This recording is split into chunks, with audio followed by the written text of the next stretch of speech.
மாதிரி குழந்தை மாதிரி வளர்த்து இந்த மாதிரி வந்து இப்படி எல்லாம் மரத்தை வெட்டிட்டு போயிட்டாங்களேங்க.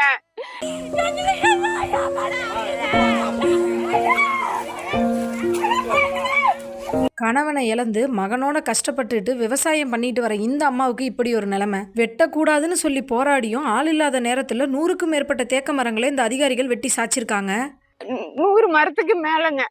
இப்படிதான் அதிகாரிகள் தங்களோட கடமையை செய்வாங்கன்னா ஆள் இல்லாத நேரத்துல வெட்டுறதுக்கு பேரு திருட்டு தானே விஜயண்ணா? விவசாயத்தை காக்க வேண்டிய நாமளே இப்படி கொஞ்சம் கொஞ்சமா அழிச்சிட்டு வர்றது தப்பு தானே? இந்த தப்பை செஞ்ச அதிகாரி யாருன்னு கண்டுபிடிச்சு அவங்களுக்கான தண்டனையை நீங்க தான் விஜயண்ணா கொடுக்கணும். இந்த அம்மாவுக்கான நஷ்டஈடும் வழங்கணும்னு கேட்டுக்கிறேன். ஏன்னா எங்க பட்டா இடத்துலயும் நாங்க ஆள் இல்லாதப்ப டிரான்ஸ்ஃபார்மரை நட்டுட்டு போயிட்டாங்க. ஒரு மரம் செடின்னு எதுவும் வைக்க முடியல. கண்ட நேரத்துல அதை எடுக்கிறங்கிற பேர்ல இந்த மாதிரி ஜேசிபி தூக்கிட்டு வந்துடுறாங்க. இது எங்க தாத்தா வச்ச கொடுக்காப்புளி மரம். நைட் நேரத்துல போதையை போட்டு இவ்வளவு அராஜகம் பண்றாங்க. 100க்கு போன் அடிச்சா போன் கூட எடுக்க மாட்டேங்கிறாங்க.